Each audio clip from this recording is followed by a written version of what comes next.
absolutely dominate the Boilermakers, so I guess corn is better than trains. Also watched the Huskers take down the Terrapins yesterday out in Maryland, College Park.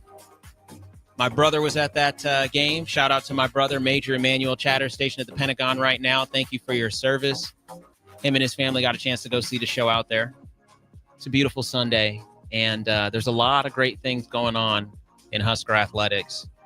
And speaking of Husker athletics, you know, one of the things that I had the opportunity to do when I was working in the athletic department is, you know, I had the opportunity to really get to know some of the student athletes that were there. And I also got the opportunity to work very closely with them. And, you know, one thing I can tell you is that we have some outstanding student athletes in the athletic department. We always have. And I think that, you know, if you understand what it takes to be a Division I student athlete, you recognize that it takes people who really are outstanding in so many different ways. Some people get it, you know, honestly, as far as like just the intellectual side is concerned. Some people athletically get it. I'll just tell you, the student athletes that come to Nebraska have it all. And this person that I have on my show today is representative of that intersectionality of just high level intellect, high level athletic ability, great all around person. And I have had the opportunity to see this young man develop from his young age when he was in college to now, where, you know, I just say he's knocking on a different decade. But, you know, Yeah. this guy that I have on my show today, ladies and gentlemen, I'm so proud to introduce to you, because you know the Law of Lift. The Law of Lift is about inspirational stories, and inspiration can come from anywhere. You know, I'll tell you what, this is just a quick funny story. Then I'm going to introduce my guest and get into this. I'll never forget. I left home one morning and there was a ladybug on my windshield.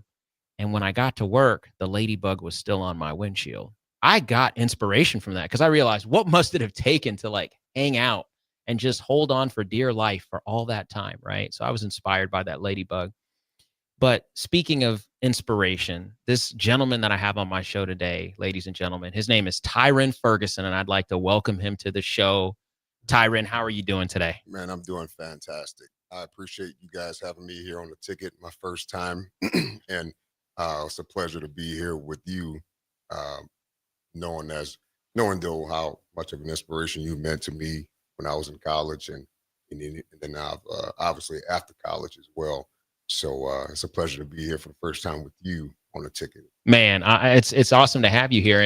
And ladies and gentlemen, what I usually do on my show first and foremost is give people their flowers. It's a metaphor for telling people how much they mean while they can still hear it, right? Because you know, when sometimes things happen, you send flowers, but I like to give flowers on the air. So let me tell you about this young man who I have sitting here with me today, who now has joined me in the father leagues, being a dad, which is amazing because I remember, you know, when we would have first met, and I used to always talk about my kids and just, you know, how much I love and care for them. You know, it was important to him. He saw that because he came from a household with a lot of love too, and he recognizes the importance of that. But man, when I first met this young man, he just had a light about him and an energy about him that was just absolutely palpable.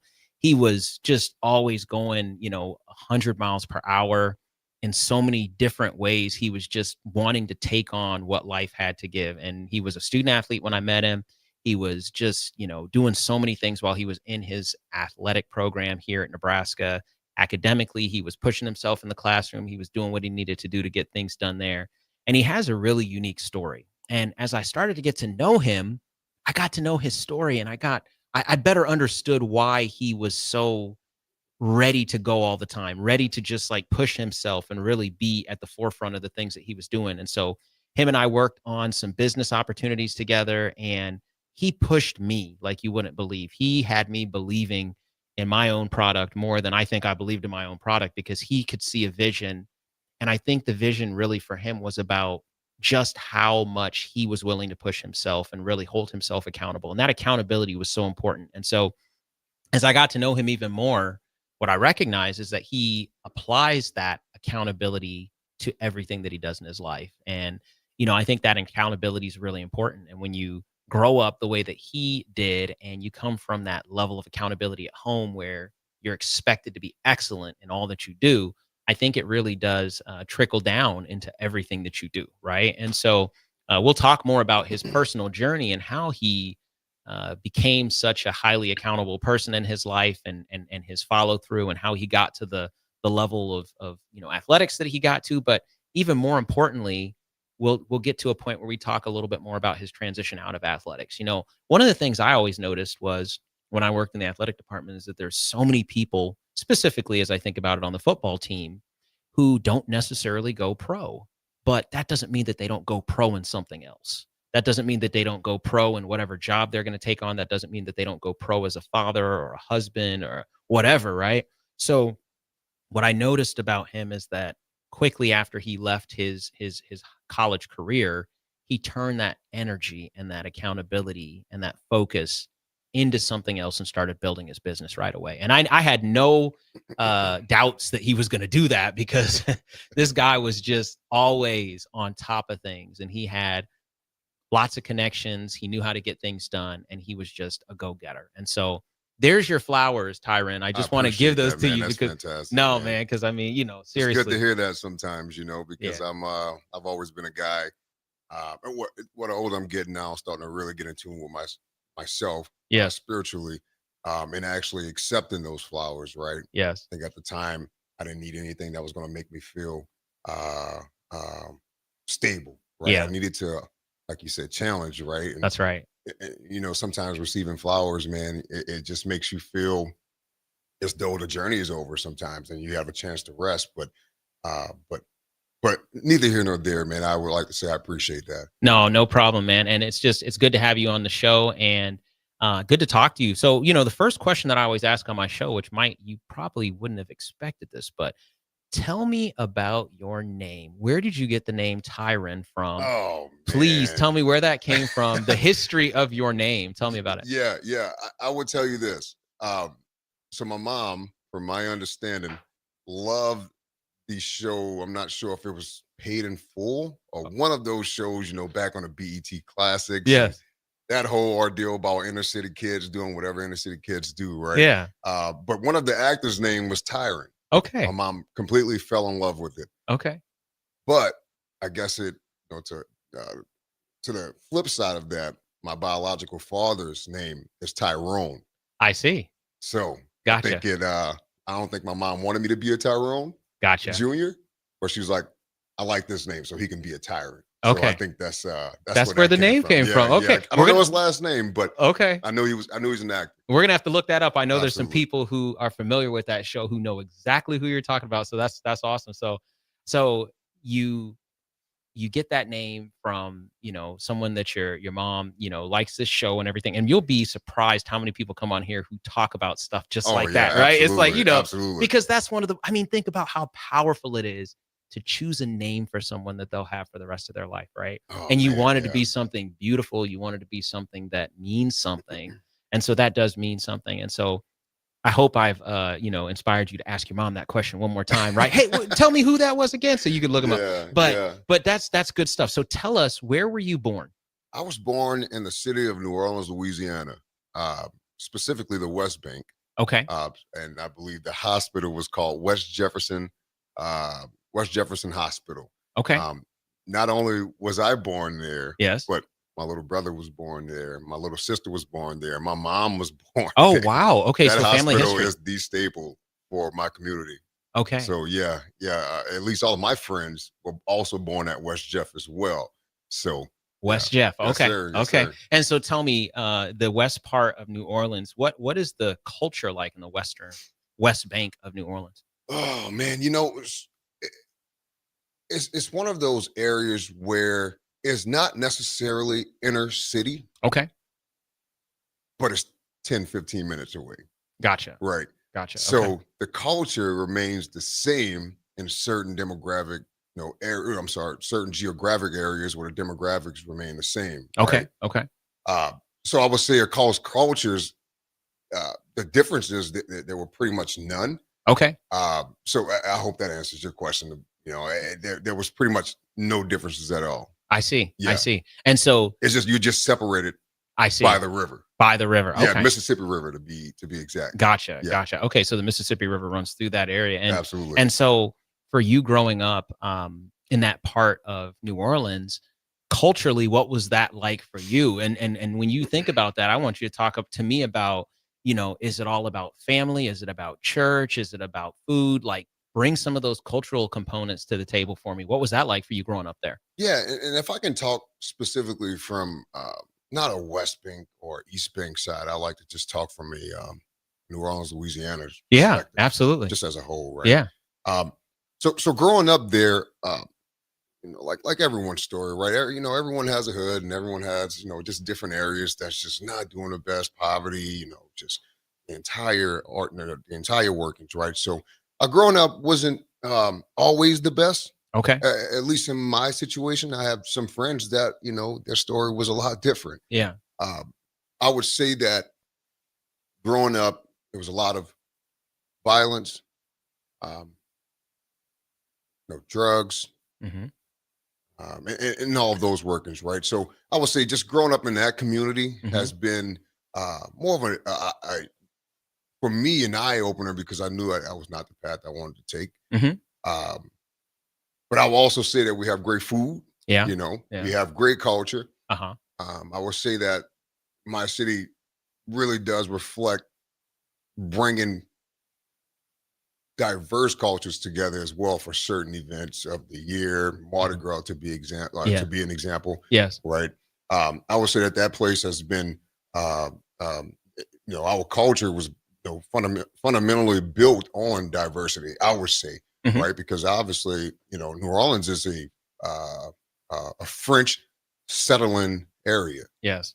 so I would say that that is one of the hugest components, right? With a Hmm. lot of the things that we see, a lot of the foods that you see are all French inspired I in see. some Okay. cases. Obviously, we have the Cajun Yes. side of those things as well, Hmm. but the etouffees of the world, et cetera, right? Yeah. So I remember how shocked you were when I told you I'd never had a beignet. And you're like, "You've never had a French beignet?" inspired, Right, yeah, yeah, right. So, yeah, but, yeah, and,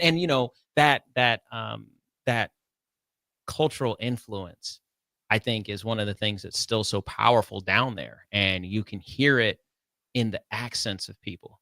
You can hear that influence. You can hear it in the music, right? There's yeah. there's and I'm a big music person, and so as far as the music down there is concerned and everything else, and the culture, as you talked about it, it does represent a diversity of so many different things coming together and then Mhm. making really the best of it, which is amazing. And then Mardi Gras, which I can honestly say I've never been to Mardi Gras. I've heard a lot of things about it, like the biggest party in Yeah, the world, right? But um, there's just so much cultural influence there. But then earlier on, you talked about some of the challenges. You talked about yeah. the violence, the drugs, different things like that. And so you saw all of those things growing up, and it sounds like you knew, or you could at least see the things that you didn't want to get involved in. What kept you out of that? I would say first and foremost, my family. Uh huh. Um, they were grounded, although we were a part of that community. uh, I would say that my family were always looking to make a change, Hmm. rather, and it didn't have to be necessarily externally from our family. It would be internally. How do we change this? How do we change that? How do we raise this young man to be, a man of God or a man uh, of integrity, a man of, Yeah. et cetera, right? Man of growth. Hmm. And yeah, there was challenges along the road, right? Because then, as a doctor of psychology, Yeah. right, you know that this peer pressure is a real thing, It is. Yeah. and there's only so much that you can do Right. uh, to to to to avoid it, right? So I would say that my family did a great job of keeping me, what rules, right? Like, hey, be inside when the street lights are on, because Right. everything after, once the street lights are Nothing good on, happens nothing after good that. That's right. Yeah. nothing good happens after that, right? So Right. just little small things like that kind of kept me in line. Also, what kind of kept me away from it as well, just being athletically gifted, Uh huh. um, and using my talents in a real way, right? And Yeah. I would say that that also kept me from doing certain things or being with certain folks, right? Which I've had my moments when I was very, very young, Hmm. and being with the wrong crowd, and sixth, seventh, eighth grade, that kind of timing, right? And Right. but at the end of the day, that was also my friends growing up. Yeah. When we were, excuse me, when we were in elementary school Yeah. and in the like. So you telling me we go to school from the time we're in the second grade, and then I can't hang out with you anymore after the eighth grade because of Right. who you are now. That's right. You know, Yeah. I feel like in our city, people are forced to grow up so quick, man. Mm, The stories that, and not to get into some of those stories in detail, but uh, losing friends in like the sixth grade, that should never happen. right. Right. Right? I mean, it Right. happens, but Yes. not to gun violence, 11, 12 years old, Yeah. Yeah. you know? Yeah. So some of those things, right? So I would say that some of those things molded me and shaped me into where it's like, oh my God, like I just saw you in class yesterday, but now Right. you're not here. That's right. The next day, Yeah. now Yeah. you have grief counselors coming to school, and that whole workings that sticks with you Yeah. for real. Yeah. That Yeah. stays with you, and it's just like I do not want to end up like that. Yeah. And I feel like I had a path, and that was sports. Wasn't specifically football. It was just a mix of everything, man. I played Right. whatever. Yeah. But yeah, just to that point, I will say that my family, Uh-huh. short story long, my family and sports kept me on the straight and narrow. Man, first of all, I really appreciate you talking about that. The fact that it's difficult, and I want to go back to this point just to put a pin in it for folks, because I think that people always think, how do folks grow up in neighborhoods where there's so many negative things that are happening around them and still they come out positive and they come out resilient and they come out able to overcome the challenges that they face in their life. And what you have to realize is that they are a part of those communities, and recognize also that the same people who are engaged in some of those challenging behaviors and doing some of those things, though, they are your friends, right? They are people that you grew up with. And I appreciate you talking about that, because one of the things we recognize is that people's environments have so much to do with the way that they see the world. And if that's the environment that you grow up in, you don't have to engage in that stuff to understand the impact of it. And you talked about the impact of it. Like you said, having a friend who something happened or something happened in their family. And this is sixth grade, fifth grade, when most people are just thinking about playing, and you might be going to a funeral, or you might see somebody's family member who has, been touched by gun violence or whatever the case might Yeah. be. And you have to deal with that. And it's something that as young people, if it's in your community, then you talk about it because you're kids, right? Hey, Yeah. Well, Bobby, no, it was cool. gotcha. That was the cool thing. I see. Yeah. Wow. That really throw you for a loop. That when does. especially when you're a kid, man, you don't know anything, Right. you know? Right.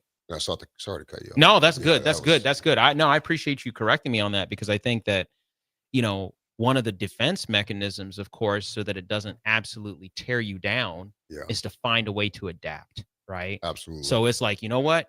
That's just what happened. And by the way, that's one of the reasons that when I get in high school, I'm going to need to join that organization so that I have protection, because had he been a part of, or had his boys been with him, that wouldn't have happened to him. Right. Yeah. I mean, it's crazy how different areas and circumstances allow young people, young minds to be manipulated. Right. Absolutely. And so that's a great point that you bring up there. But I just appreciate your vulnerability and being willing to say, gosh, you have to grow up quickly.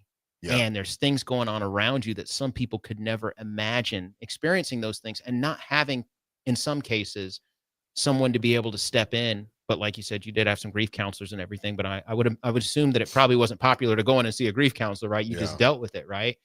But so you made it through that, and it's good to hear also about your family and how you all were able to create a shelter Mhm. with your family and the support that your family had to Absolutely. make you feel, it sounds like, hey, I do have people that care about me. I do have this community Yeah. here to help me get through these things. Right? Absolutely. And I think a little bit of that came as well with, so I guess now if we took a step back and then now we look at New Orleans S2, right? Yes. West Bank and the East Bank. Okay. So I grew up on the West Bank where I was born and raised, Marrero, Louisiana, and that's the West Bank. And grew up with my mom, had me very, very young, so Mhm. spent a lot of time at my grandmother's house. My mom was 17 at the time.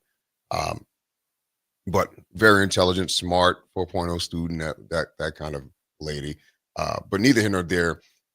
If we look at it from that perspective, my entire I was comfortable on the West Bank. Gotcha. Yeah. So I would say one last thing to that. My mom, at least at some point down the road, I believe 7th, 8th grade, got into some really some real trouble. And my mom made the decision to take me out of Jefferson Parish, which is the West Bank side of Uh-huh. the school system, and put me into Orleans Parish, where um, it was education wise it was better, Okay. right? Okay.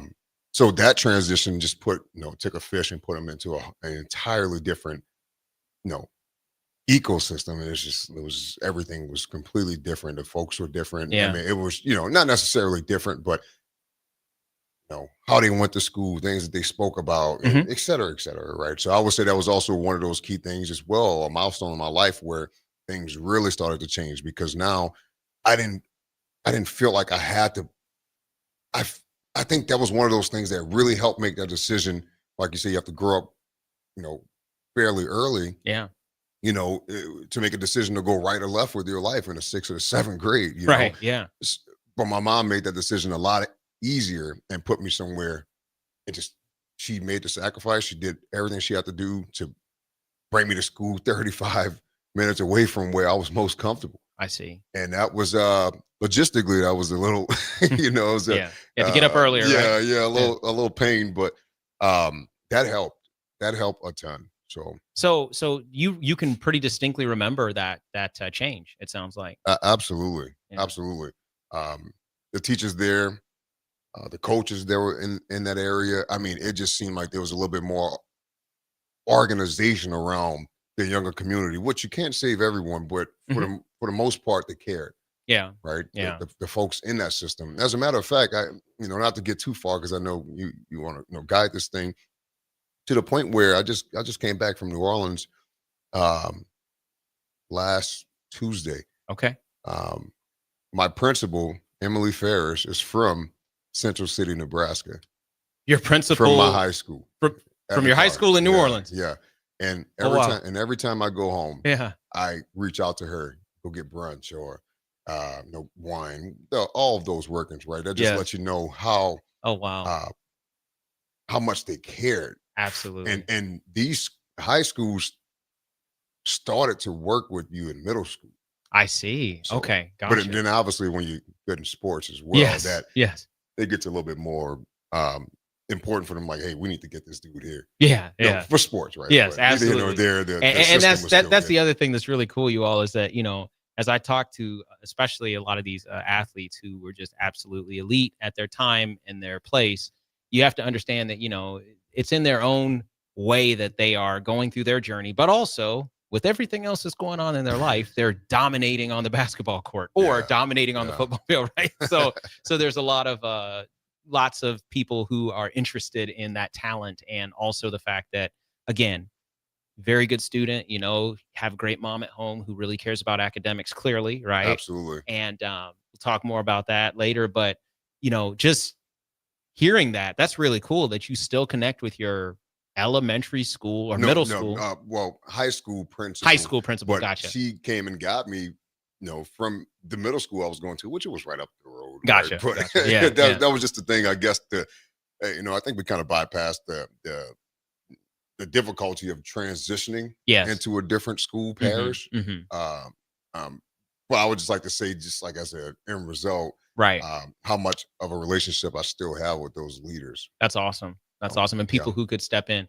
So, yeah, ladies and gentlemen, you're listening to Tyron Ferguson, yeah. local businessman here in Nebraska, former Nebraska Cornhusker. And we're talking about the beginning part of his life in good old New Orleans, the West Bank.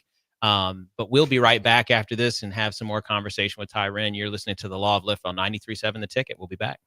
At Valentino's, we're on a mission for tradition. On every slice, for every bite. Golden baked crust, cooked to perfection every time. Savory sweet sauce that's made from our own secret recipe. Loaded with the perfect amount of fresh toppings and melty mozzarella cheese. It's the tradition that Nebraskans have come to love. From game day to every day. Valentino's. Taste the tradition.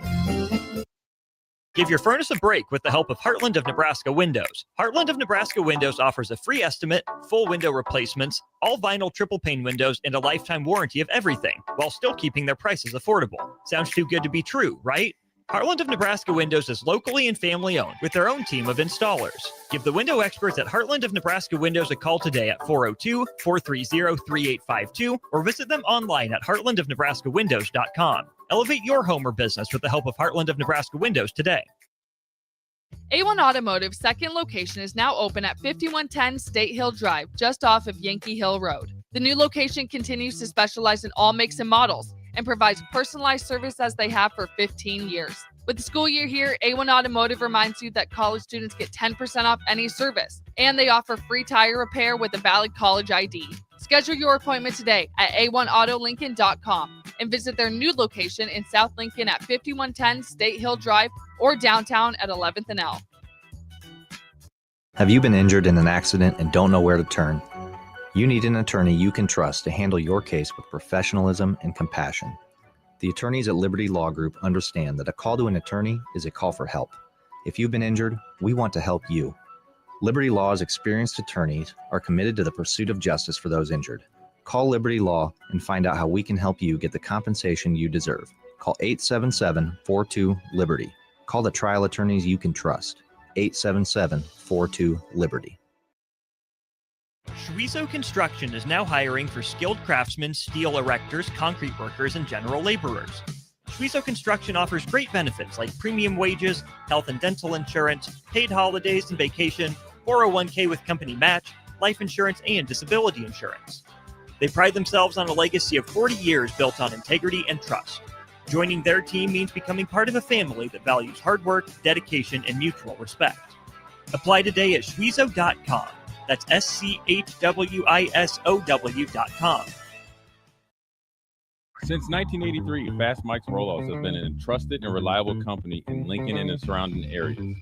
Fast Mike's handles all sides of construction projects, home renovations, or big cleanouts. With the perfect size dumpster to fit your needs, Fast Mike's Roll-Offs will haul it all. With same-day delivery in Lincoln, affordable rates, and top-notch service, Fast Mike's Roll-Offs make cleanup quick and easy. Call now at 402-450-6828 or visit us online at fastmikesrolloffs.com. Book your dumpster today. Fast Mike's Roll-Offs, cleanup made simple. Are you looking for an exciting new way to put your skills to work? Explore new career options in the fintech industry at Currency, a Sandhills global company. We offer full-time positions in financial sales, compliance, operations, and other fields. We also offer a 4.5-day work week, an attractive benefits package, and opportunities for advancement. Put your motivation to work and grow with us at Currency. Visit gocurrency.com/careers to learn more. Breaking here at the news desk. When you stack Allo Internet, DirecTV, and mobile, you can lock in your price for 2 years. Sources are confirming that when you stack Allo Internet, DirecTV, and mobile, your monthly price drops and you're locked in for 2 years. That's fiber fast internet, premium streaming TV, and reliable nationwide mobile coverage. And this just in, you must switch by Labor Day to secure that locked-in pricing for 2 years. Switch, stack, and save at allofiber.com/stack. Bring new life to metal treasures with Kaiser Blasting and Coatings. From railings and fences to outdoor furniture and unique antiques, their expert team removes years of rust and weathering, then finishes each piece with a lasting powder coat. Trusted by industries across the region, now local homeowners and businesses can experience the same professional care. Visit KaiserBlasting.com or call 402-421-3559 to request your quote. Restore, protect, and make your metal shine like never before with the help of Kaiser Blasting and Coatings. Gaina Trucking is hiring CDL Class A and B drivers. Their strong team culture makes it not a job, but a career. Gaina Trucking offers health, vision, and dental insurance, 401k with company match, an employee assistance program, and other bonus programs. Build a better career today with great team culture at Gaina Trucking. Learn more and apply today at GainaTrucking.com. Now back to the Law of Lift with Dr. Lawrence Chatters on 93.7 The Ticket and theticketfm.com. That's right. We're back. We're just incredibly excited to have Tyron Ferguson in the studio today. And, you know, we're having a great conversation. Like I said, every single time that I've had the opportunity to sit down with this young man in here, he impresses me just with his openness and the way that he sees the world. You know, his worldview is very unique, and it's one of the things that I quickly realized about him, just how different he is when it comes to his viewpoint and how he sees things and how he really analyzes things. And I really enjoy that. And so I have him on my show today. Yeah, no problem. Because, you know, he's an inspiration to me. And, you know, he was just talking a little bit about his time early on in his life when he was going through school, kind of made a shift in 7th grade and went to a new school. His mom really had to go above and beyond to logistically get him there on a daily basis. It's a 35 one way. And, you know, when you have a job and everything and you got other things going on in life, it's tough to make a decision like that. But it sounds like it was a good decision for him. And, you know, we were just kind of talking about that transition and some of the challenges that present with transition. And, you know, talk to us a little bit more, because, you know, you all may know Tyron Ferguson from when he played football here as a linebacker at Nebraska. Was it number 43? Was that? Yeah, number 43. Wow. Okay, number 43.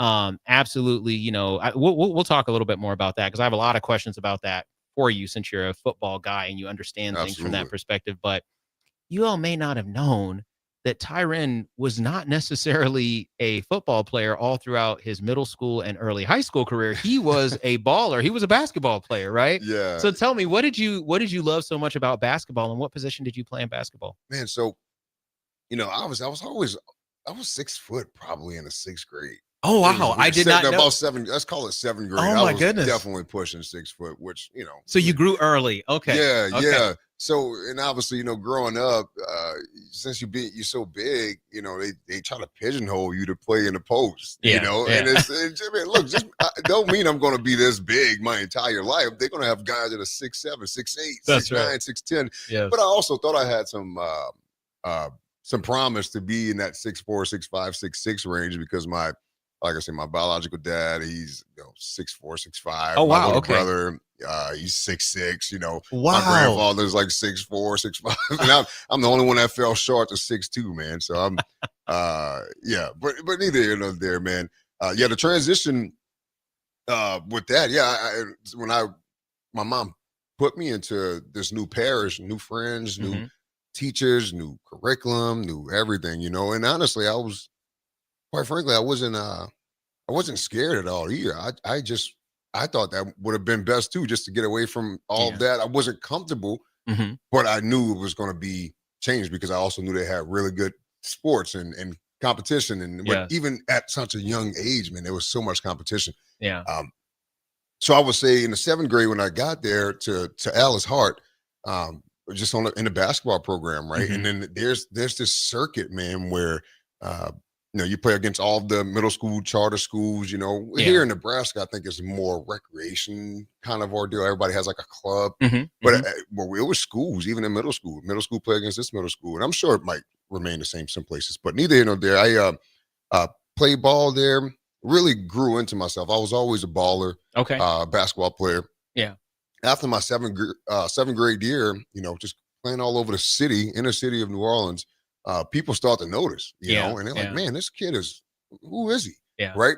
So then for my 7th grade year, I started playing, travels AAU ball, right? And flying all over the country, man, from Vegas to Miami to, et cetera, right? So all over for that AAU circuit.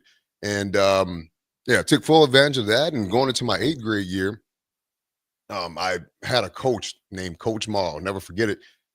He saw talent in me in 7th grade year, so he wanted to wait to get with me going into my high school days. So I still had to finish up 8th grade and did really well in the 8th grade. You know, in basketball, I think it was like MVP for the entire charter school system, and you know how that stuff goes, right? Yeah. All of those accolades. And he took me. He also represented, I believe, Greg Monroe at the time, who was like a extremely well-seasoned, well-accomplished big man out of another local high school in the area, but he was obviously older. Greg Monroe, if you guys don't know him, you should go do a little bit of homework on that guy.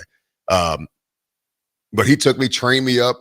I mean, trained me way differently I've ever been trained. Okay. I mean, he trained me as if I was in the NBA. I swear, man, I've never gone through such a rigorous process with this, training. Yeah. And I had to fully adapt to, I knew what my goals were. I wanted to be one of the best in the nation, and that actually came to fruition after my 8th grade year playing in that circuit, Uh-huh. was able to be a top 20, I would say a top 26 player because I was like ranked 26 in the country at the time Wow. on certain different platforms. You have like ESPN, Max Preps, and Yeah. live sports, all these things, right? So I was able to be ranked in certain places as well. So throughout my 8th, 9th grade year, that ranking remained the same, started to tread downward. But I would say during that time as well, I was playing guard. So I was a shooting guard, at least with Coach Malkin. He's like, look, man, you 6 foot, Yeah. 6'1", whatever. Like you're not no big man, But at the Right. time, he was working with really good guys that were big, Yeah. 6'7", 6'8". So they took the brute of that. I didn't have to. So he put Gotcha. me where I needed to be. Okay. And I'm very, very thankful for that. Maul Mundy did that for me. So yeah, I would say that transition. I'm assuming I'm talking about the transition from basketball to football. Yeah. So, well, you talked a little bit about, Mm-hmm. just kind of really somebody seeing something in you Mm. that, they really were able to unpack in a positive way through more practice and more drills and just really Yeah. teaching you more technique and everything else. And so 8th grade, 9th grade, you still playing basketball. Mm. When did you decide and which high school did you go to as a freshman? Yeah, absolutely. So, man, when you're in that system, you can see the high schools that want to be involved. I mean, they almost recruit you like it's nobody's business, because I Yeah. believe at that time, like you can stay in this area but go to this school. You go to instead. different school. Yeah, Okay. yeah, just Yeah. because it was all in that Algiers community. I mean, you had some things that was like way clear across the river, right? But yeah. So, but neither here nor there. I would say that I went to Edna Carr High School. Okay. As a freshman, they came and got me my 8th grade year, and that school was right down the road. But in the 8th grade, I think they also saw something because after school, I had to wait maybe an hour and a half to get picked up. Because that was like a ride, right? That 35-minute commute. My mom was like, well, son, you gotta, Right. find something to do. So Yeah. I was going to that high school and working out Okay. in the Okay. 8th grade. Gotcha, So I was gotcha. going over there, hitting their weight room, just getting familiar with the coaches, that whole thing, Yeah. And they were prepping me to play football. It was like, look, man, we think you're gonna play football. And I was Oh, like, no, really? guys, I'm a Okay. basketball player, man. I Okay. don't do that. I was just strong opinions at the time. Yeah. Didn't have any flex, and when I say flex, but I didn't have any flex in my decisions at the time. That makes sense. I was just Yeah. very stubborn on my vision, Yeah. for myself. So I would say, yeah, I just went to Edna Carr High School. Those folks came and got me my 8th grade year, and that's where it all started. My high school journey started at that moment. That's amazing. And so for our listeners, some of you are really into sports, to a very deep extent, and others are not. But you can do some research on Edna Carr High School down in New Orleans. It's an amazing powerhouse for athletes, and just so many amazing athletes have come out of that school. And there's a lot of other contextual things that continue to be a part of just the culture of New Orleans that have an impact on that school as well. Yeah. And so the question that a lot of people had from the outside looking in was, how does this school put out so many outstanding athletes? And, what is in the water, basically, right? That Yeah. put all these athletes in the same place at the same time on the same teams, and they've been a powerhouse. So, but your freshman year, you're playing basketball, and you are all about basketball, and you continue to be all Focus, about man. basketball, right? Yeah. That focus. And so tell us, what was that kind of freshman, sophomore year like, being in high school, kind of moving to that next level up and still having to, be a competitor and really love the sport and everything else? Yeah, I was freshman MVP, so like the range of being really, a good player, Yeah. that remained. So I would say it was a great opportunity, Yeah. just to be a freshman, and just like I was working hard, just wanted to be recognized. I wanted people to come and see me, Yeah. and I wanted people to invite me to more camps and more AAU tournaments after that, because I know during the season you get better, right? But then Yeah. that summer circuit is where it really happens. Absolutely. So you're still traveling with your team, going all over and playing all over, right? Yeah, that's pretty much the summertime. I would say, like, Yeah. maybe you start traveling maybe the last month of school. Okay. On the summer circuit, right? Because basketball season is pretty much, during the middle of football season, but then kind of, overlapping, Right. going into his own season once football is over. Gotcha. So for you, as you think about your identity as a basketball player, and then also being at this high school where football was such a big thing, how did you avoid the football coaches consistently wanting to pull you over, they were What was hogs. that like? But it was also, I never got away from that, and I never fully I never got away from it. I don't have an answer for it because Gotcha. our basketball coach was a football coach. Oh, gotcha. yeah, Coach T. Howard, if you're listening, man. Yeah, that's awesome. Yeah, man. he was a football coach as well, defensive coordinator to be exact. Okay. So yeah, it never got away. At Okay, all. But he was also the more lenient one. He's like, all right, man, you want to play ball? He was seeing the proof was in the pudding, and Yeah. he was like, all right, man, whatever. Yeah, I would just say I just never got away from that at all, man. Gotcha. But just staying focused on, basketball at the time. I was just a focused individual at the time, man. I Yeah. just was training all the time. I wanted to be better. I wanted to do great things. Mhm.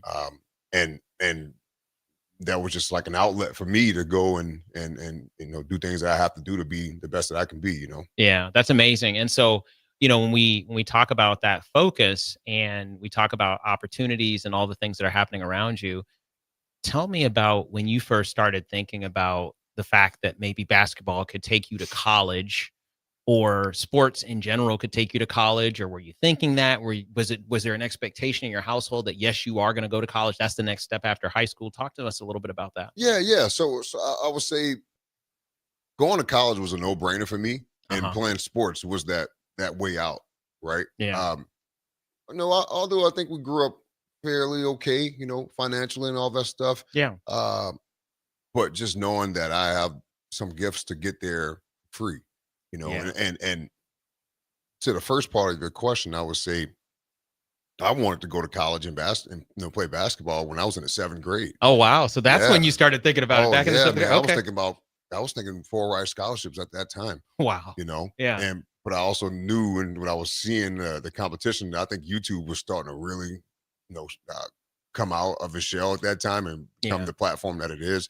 And just seeing the competition, seeing younger players, I'm like, oh my goodness, man, I got to step my game up. Yeah. So, and on top of that, basketball has a lot to do with height. Yeah. So I just needed to make sure I was in the right positions at the right time because, like I said, I think when I got to high school, playing basketball, they also tried to give me a little bit of a shoulder because I was bigger. Most time I wasn't playing center, but it was more like 3 and a 4, which is a small forward, power forward if you know basketball. And at the time, I'm 6'1".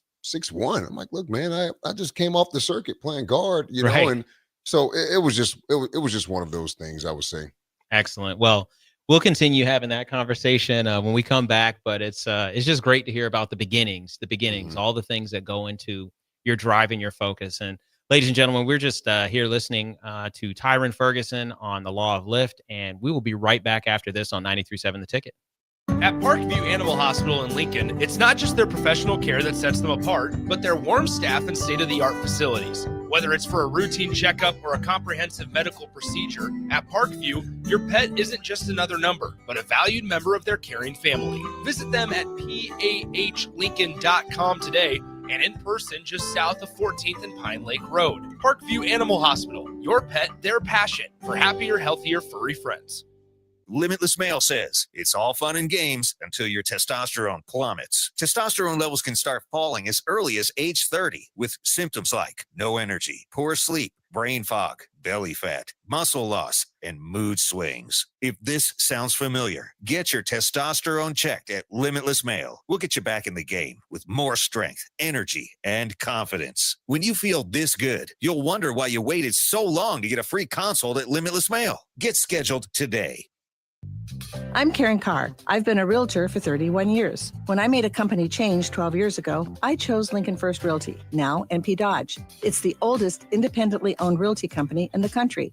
Since becoming NP Dodge, we've continued our tradition of community involvement. Our management and staff are always available to offer support in marketing, technology, social media, and educational opportunities. Expand your career with NP Dodge. Call Eric at 402-434-2222. Are you looking to upgrade or improve the garage door on your home? This is Cameron Hall of Doors Plus. At Doors Plus, we guarantee to offer a wide selection of options from 5 leading garage door manufacturers as we deliver a free estimate, exact measurements, and rapid installation with a 3 to 5 week time frame. When you choose Doors Plus for your residential garage door needs, you'll work with our experienced technicians and be ensured that your new door seamlessly complements your home. Give us a call at 402-590-5255 5800 or visit us online at DoorsPlusLLC.com. Doors Plus, garage doors and more. What's better than supporting your favorite radio station and eating delicious Nebraska-made products? Smoking Gun Jerky of Nebraska wants to highlight you, the listener, on the 93.7 The Ticket Wall of Fame at the store. Stop by the store at 48th and R in Lincoln and see their huge variety of small batch gourmet jerky. Or if you're not in the area and want to try some, go to SmokingGunJerky.com and enter code EARLY for 10% off your purchase. It's the ultimate low-calorie, high-protein snack at Smoking Gun Jerky of Nebraska. With UBT, you've got total control over your money. Like Doug, who runs his game day tailgate like a well-oiled machine. I got burgers, brats, chicken, dogs, plus all the fixins. And with the UBT Go app, I can track my food spending from anywhere. Pro move. They don't call me Grill Sergeant for nothing. No matter your goals, UBT helps you feel good about reaching them. Union Bank and Trust. Member FDIC. Harvest season is coming, and Acres has discounted many of our late model John Deere combines. Get thousands in discounts and upgrade for this year's harvest. Plus, you could save even more with interest rates starting as low as 1.9% on select units. Low interest rates combined with our huge discounts, there's not a better time to buy. Visit acres.com for all the details. That's AKRS.com. Restrictions apply. Offer ends August 31st, 2025. Subject to approved financing. Offer may change at any time without notice. Now back to the Law of Lift with Dr. Lawrence Chatters on 93.7 The Ticket and theticketfm.com. That's right, Lincoln. We're back. We're talking to Tyron Ferguson. Yeah. Man, oh goodness. I don't know. I just love hearing the stories because I'm just a story person. I learned so much from people. And I told you I was going to kind of take a little bit of time to tell you just about what I've learned so far in doing this show. And one of the things that I've learned is just that everybody has a different perspective. Everybody has these different factors that go into who they are. And of course, the way I see that from my psychology lens means that that's what provides us with our context. That's what provides us with our worldview, all these different things that go behind the decisions that we make. It's a part of how we grew up and what we experienced, right? Yeah. And so what's so nice for me is actually getting the opportunity to hear the behind the scenes of how those things have become what they are for people, right? And so far, I mean, I've heard from a wide range of people, and I was just really excited to have you on the show because, again, I always would wonder when we first met, like here you are, you just have so much personality, you have so much confidence, and I always wondered, where did that come from?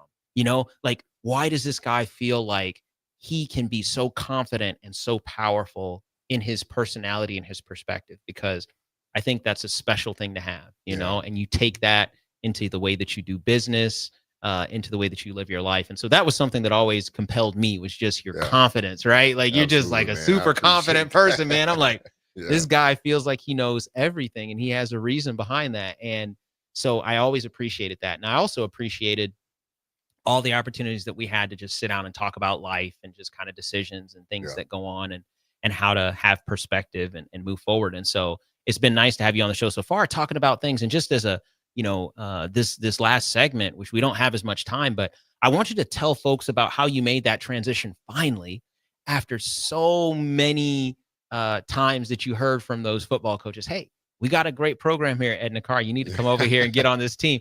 When did you decide to finally make that transition? Talk to us about that. Yeah, absolutely. My junior year, right? I stopped growing vertically. Okay. Right? And, 6'2" big men don't go a long way, so I made that transition my junior year. I think I was growing into, I was filling out my body a little bit more. Yeah.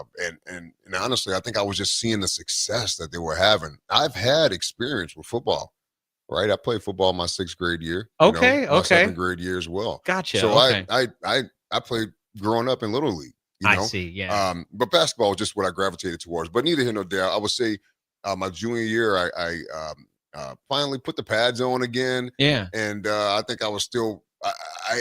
I think they knew that I was good because they saw me in middle school play as well. Yeah. And I think that's why I was like, look, man, what are you doing? A lot of them like, man, you one of the best defensive players that I think I've seen, in a while. Right. Wow. So, so I would say along with that transition to football my junior year, just putting it back on. We already have a powerhouse, right? That year I joined the team. We had 3 or 4 All-Americans on one team. Oh, wow. Under Armour All-American guys, right? So we signed 20 guys to college that in my junior year. But just to back up and just give you some context about how much of a powerhouse it was. Right. So I had ended up hurting myself in a scrimmage. Okay. Right. I'm still getting used to everything, just trying to acclimate to the culture. And the culture was just brutal, man. Right. Policing within kind of a culture, but we can get into that. Gotcha. Hurt myself, plagued me for pretty much the entire year up until the playoffs. Oh, wow. And but the coaches wanted to play me because I showed promise in practices before and fall camp and all these things. It's like, man, like you should have been out here, dude. In fact, one of our old coaches, Jabbar Jalouk, saw me get on the field. Jabbar Jalouk now is the running backs coach, I believe, over at Florida. Okay. Florida Gators. And I remember he telling me, man, if you'd have got out here earlier, you would have been a top 10 player in the country. Wow. If you'd have just got out here earlier, which it makes you feel kind of crazy, right? Because at the end of the day, I was still an All-American. That's right. After my senior year, Right, at least. right. But you're just talking junior year. It was a transition, but I took advantage of the opportunity, man. And on top of that, man, we had Texas A&Ms and the Texases and the Floridas and the Tennessees and the Cincinnatis. I mean, it was every conference, you name it, was in the stands. They were at practice. Wow. I mean, the sideline was filled with coaches. I mean, it was just, I felt like in that moment I had made the right decision, because if I can just go out here and get to the ball, right, they're going to give you an offer. Because, when you have a really successful culture, people pick at it. That's right. Because they want not just the talented player that you are, but they want you to bring whatever identity that you have based in this culture to their team. Yes. It's not just about your athletic, right. They want you to bring that policing within culture that we had. Our coaches didn't have to tell us anything. The players did. I see. Yeah. You all held each other to a high standard. Yeah, man. Okay. Oh, yeah. Coaches. From my understanding, if I can use a Nebraska term, back in the 90s, Coach Osborne didn't necessarily have to say much, because the guys was already on anyone or anybody for doing what was out of line, doing what was not routine, what was not normal. Yeah. And if you want to go against this grain, man, you got one or two options. You either get with the program, right? Or you get out.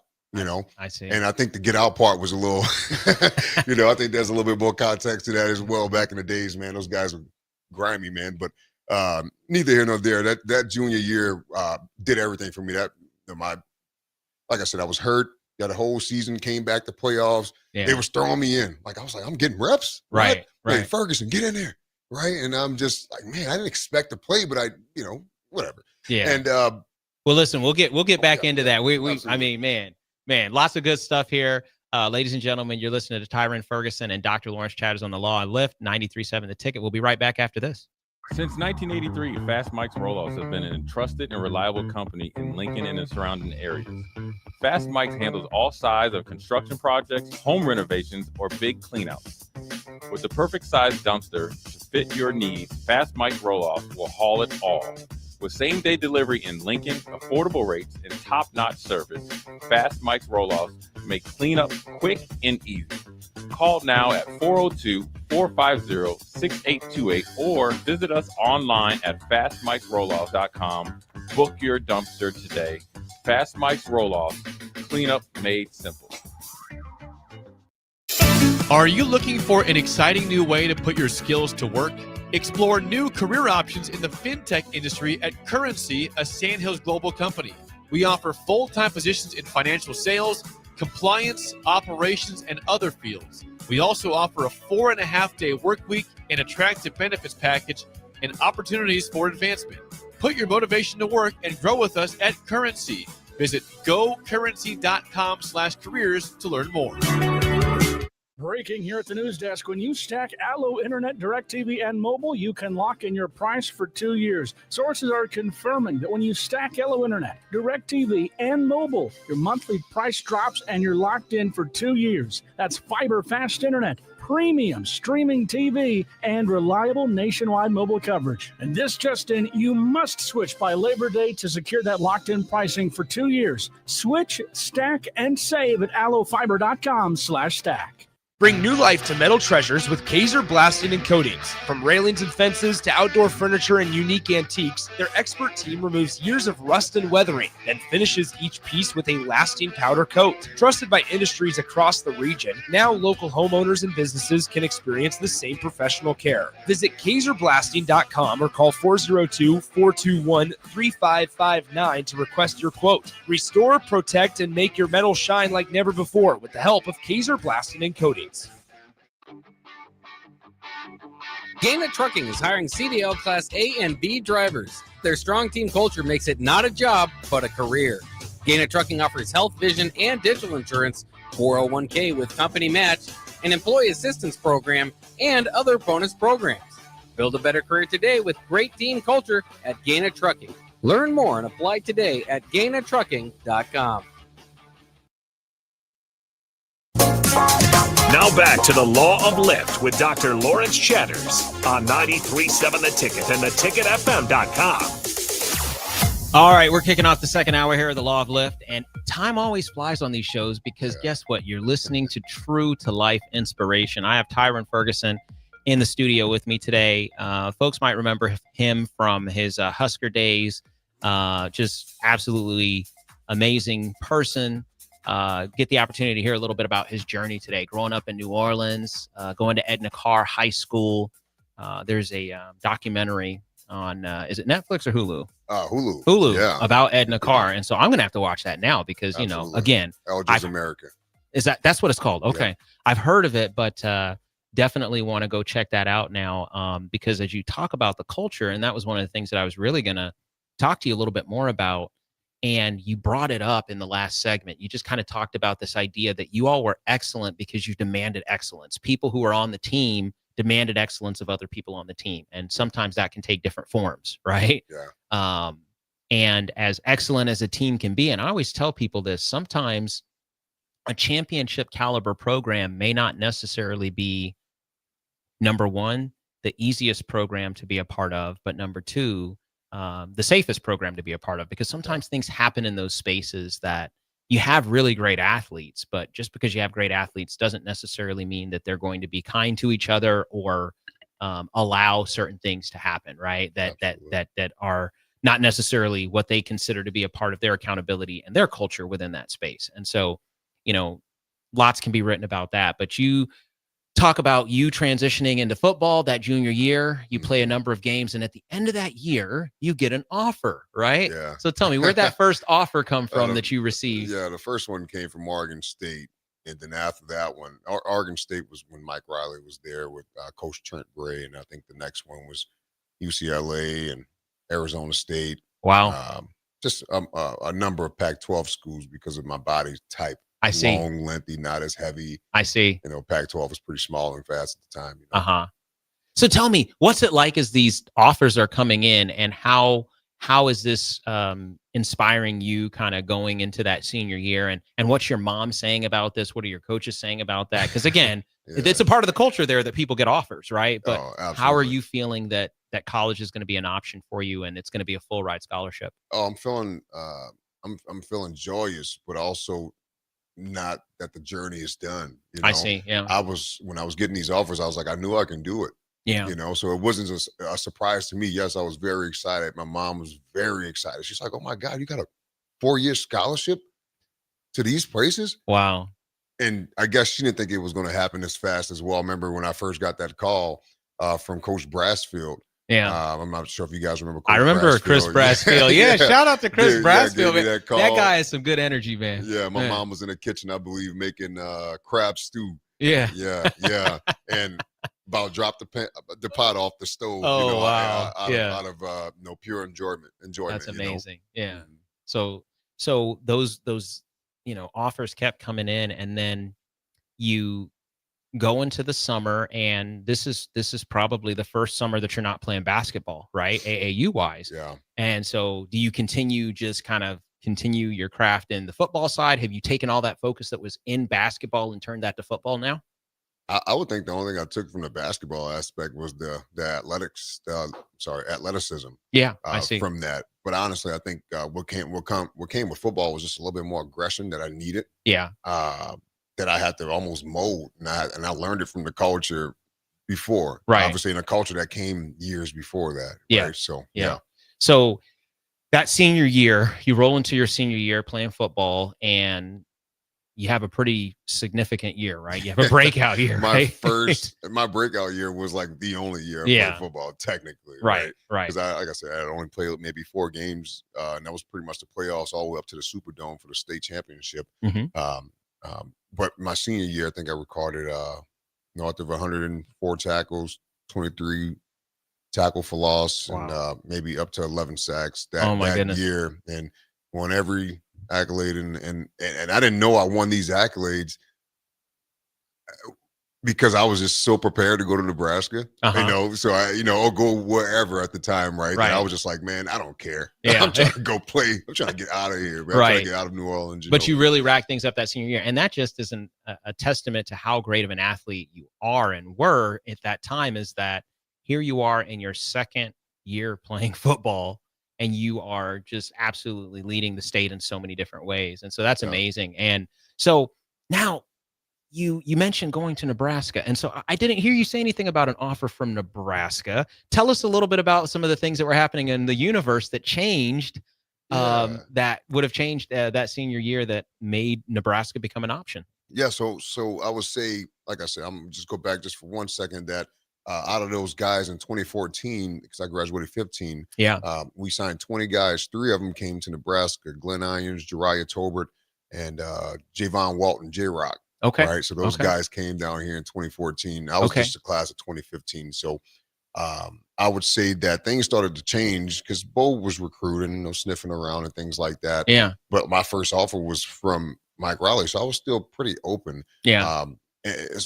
But then there was like news that Bo Pelini had been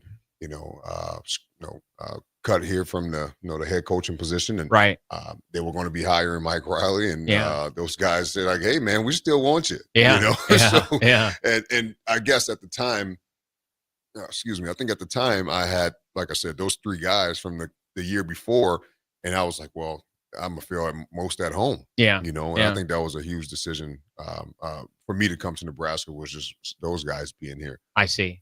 And so when you thought about the shift from going from the Pac-12 to the Big Ten, right? Yeah. I mean, what was that like? Were you thinking outside of kind of like that idea that you're following these coaches who were some of the first to reach out to you and believe in you and your talent and everything else?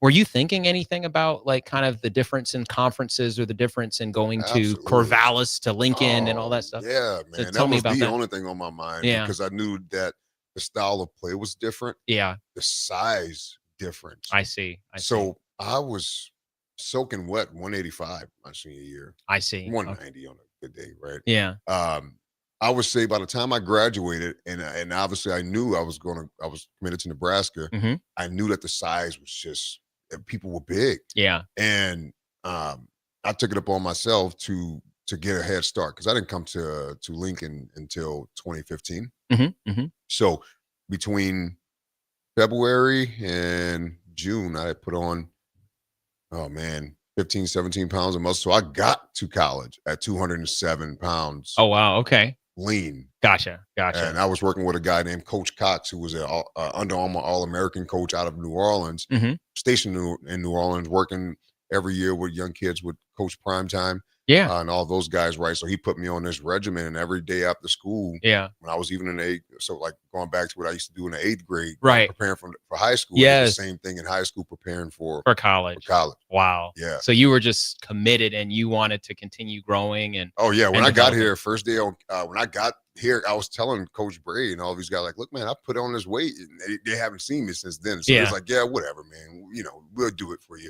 And I got here, and I think Coach Mark Phillips saw my quads. He was like, oh, like, dude, what happened? So yeah, it was just a lot of hard work. Oh, that's amazing, man. So you had just continued focusing and really building yourself up and preparing yourself for college. So you get to Nebraska, it's 2015, and tell us about that, your journey through college here, playing football, and what that was like for you being a Cornhusker. So from my freshman to my just tell us about the journey.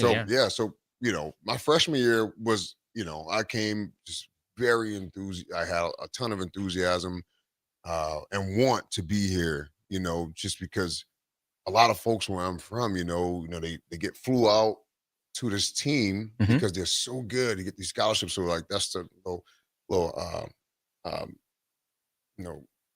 example I would say, just of kids being so good at what they do, getting flown out to a school and getting a full ride scholarship, but then they mess it up and then they get a bus ride ticket home. Oh wow. You know what I mean? Yeah. And I've seen it over and over and over again, and I didn't want to be that guy. Gotcha. Because I definitely knew I had the tools to mess this thing up if I wanted to, because you're 1,000 miles away from home, right. Culture's different. Mom don't have to be inside when the street lights are on, that whole thing, right? I'm an adult, right? So my freshman year, I was focused, but it was also a position change, right? So I went from outside to inside backer. Okay. And the 4-3 system with Mike Riley and those guys. So I would say my freshman year, I was a true freshman, so I made an impact.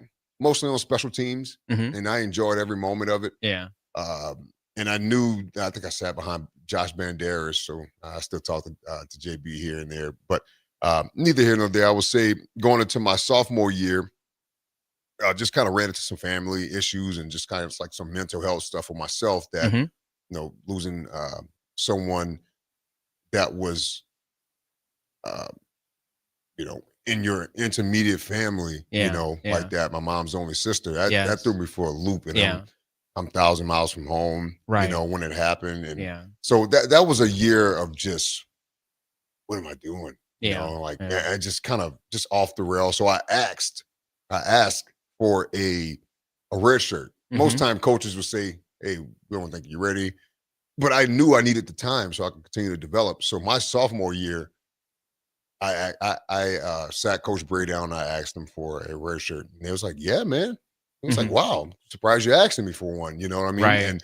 And and I think that was super beneficial for me to just sit down for a year, continue to work on my body, continue to work on my intellect as it pertains to being an inside linebacker. Yeah. Like I said, it was totally different. You controlling the defense, So that just gave me another year to settle down in that position because I didn't see much of the field my freshman year other than, like I said, special teams, a couple snaps here and there, garbage time, So I would say that sophomore year was great for me. I think my third year, Rob Diaco came in from UConn. I think they had just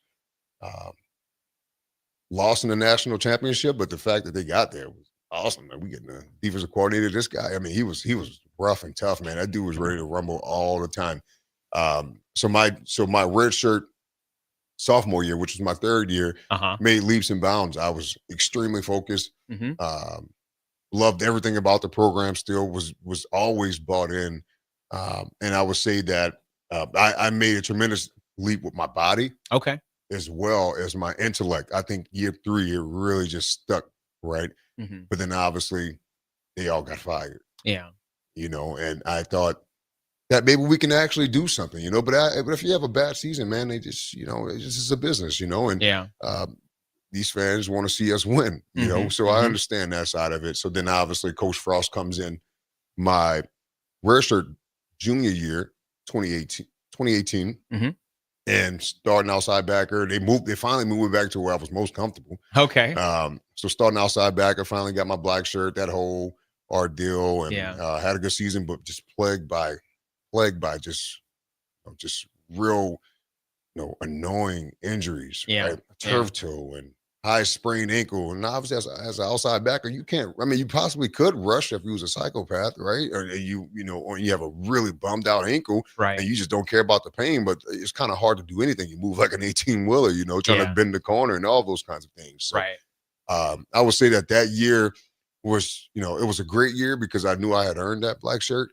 But just the injuries had really, just knowing that I've waited all this time, worked this hard to get to this position where I am the guy. Yes. And it's kind of taken from me. Yeah. I had at that moment, I had a lot of stress on football probably won't work out. My expectations versus reality, I think we spoke about that one time, over lunch or something. Yeah. I think I was having a lot of identity issues and turmoil and all that stuff, right? Because here it is. This is what I wanted. My entire life has been built on, you want this, you go get it. Yeah, right. And the fact that you can't get it this time, and not necessarily because your talent, That's right. Your talentless, it's because you're just injured. Yep. It's Yeah. It's one of the most annoying and heartbreaking feelings. Yeah. So I'm kind of a realist, and I think I might have shot myself in the foot my senior year, because I think, what I had done in fall camp and what I had done the first 2 games of the season, and then how I had finished the season, my junior year, I just kind of felt bummed out that I couldn't, fully accomplish everything that I wanted. Yeah. Right. So then my senior year, I think I had kind of given up in a sense, which, it was probably the first time I had just given up and just started looking for a plan B. Right. For my life. Yeah. And I would say that. But other than that, if we're talking in pertains to football, that was the journey. And like you said, some people have this fantastic journey, and some people just have, mediocre journeys, and I think mine kind of fell in the middle of that somewhere. Well, I'll tell you what, and this is always how, I felt about, whether it be you, other student athletes who commit themselves to, playing for a team and everything else. It's just that, first and foremost, and I think people have to understand this, you cannot be half-hearted committed to a program like this, right? Yeah. You have to give it a lot. Mm-hmm. If not your all, you have to give it a lot. And I recognize just how challenging it was for you to have to deal with those injuries and then continue to come back every single day and want to do everything that everybody has to do and commit yourself and be in all the meetings with your team and be in the meetings with your position coach and be in the meetings with, meetings upon meetings upon meetings, and just totally fully engaged while also having some of these identity challenges. And I think it was very wise of you that sophomore year that you did end up taking a red shirt so that you could deal with some things. And I think during that time frame, you did have some time to just further explore yourself and figure out how you're going to get yourself back. And you did, right? You came back, and you came back even stronger. And so I always have a high level of respect for athletes that make it through those injuries. But I also recognize how challenging it must be when you really want to do something and you can't do it, because all your life you've been doing at an elite level. You talked about that senior year of high school, how you just were playing your heart out and just having a wonderful time and excelling at a level that was above and beyond. And then you get here, some changes and things change around you, and those circumstances have an impact on us. And so, it's just, I appreciate you being willing to share what that journey was like for you throughout your college career, and then talking about the challenge and the pain of the injuries and how that really made you start thinking, what is actually next for me? Right. Because I think it is in some of those quiet moments that, we come to the realization that things are going to change, that we have to decide what is going to come next, and how am I going to commit myself to this next phase of my life the way that I have committed myself to this previous phase. And I definitely knew, like I said, being a realist, that it's just kind of, I was bracing for impact. Yes. Because I didn't want to hurt my own feelings, right? And just being the feeling of just being let down. Yeah. And I didn't want to lose that kind of momentum. And I think that's a credit to not just the football program here at Nebraska. I think what prepared me for the next phase of my life was the resources that was available to student athletes, that I'm super happy and appreciative that I took advantage of that from day one, which is how our relationship started. Exactly. Had nothing to do with football, everything to do with life. Yes. And all those things, right? So I would say that I have a lot more to speak on as it relates to outside of football. That's right. How Nebraska impacted my life. That's right. And that's one of the things that I quickly realized about you, is that, yes, you were an absolutely amazing football player, but your potential and all of the things that you wanted to do in your life were also connected to the amount of time and effort and focus that you've put into building yourself as an athlete and a person over the years, right? And so this is what we call these transferable skills, right? Like if you're going to get in the gym on a daily basis, if you're going to go to practice, if you're going to have to push yourself past 100% every day, something good comes from that, right? First and foremost, the mentality that you can do it, the mentality that you are capable of taking on significant challenge and being able to overcome it, the adaptability, all these things that you're doing. And I was talking to you all at the top of the show about the difficulty of being a Division I athlete, and being an athlete in the college setting in and of itself is very challenging. I always tell student athletes that I work with, this will likely be the most busy time in your life, because never again are you going to be pushing yourself physically, mentally, intellectually, socially as hard as you're going to push yourself during these 4 or 5 years that you're in college. And so look forward to how excellent you can be when you have more time on your hands, right? That's what I always tell people. And I think that, you're kind of going through that transition and thinking through that. So,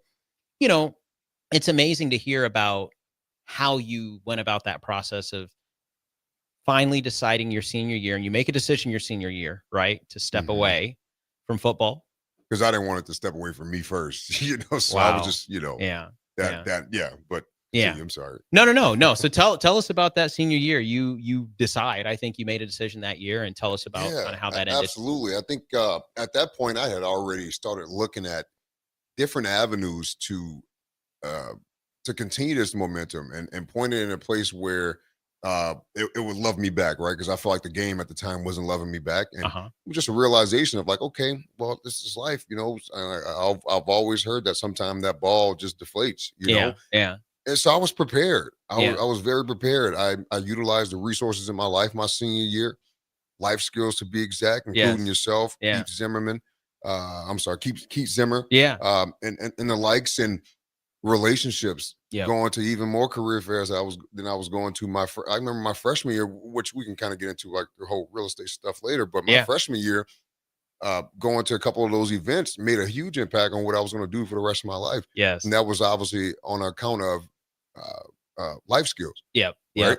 A lot of those meetings that some of my colleagues at the time just was passing up, I was going. Which always impressed me about you is that you fully took advantage of all of those experiences. And I've come in contact with over the years a lot of athletes who just decided that they didn't want to do that. But that's one of the best things that are offered here at Nebraska is outstanding opportunities to network, to understand kind of what your next steps are going to be. And I think that those are incredibly important opportunities, and you took advantage of those things. Absolutely, man. So, I felt like I was in Keith Zimmer's office every single day.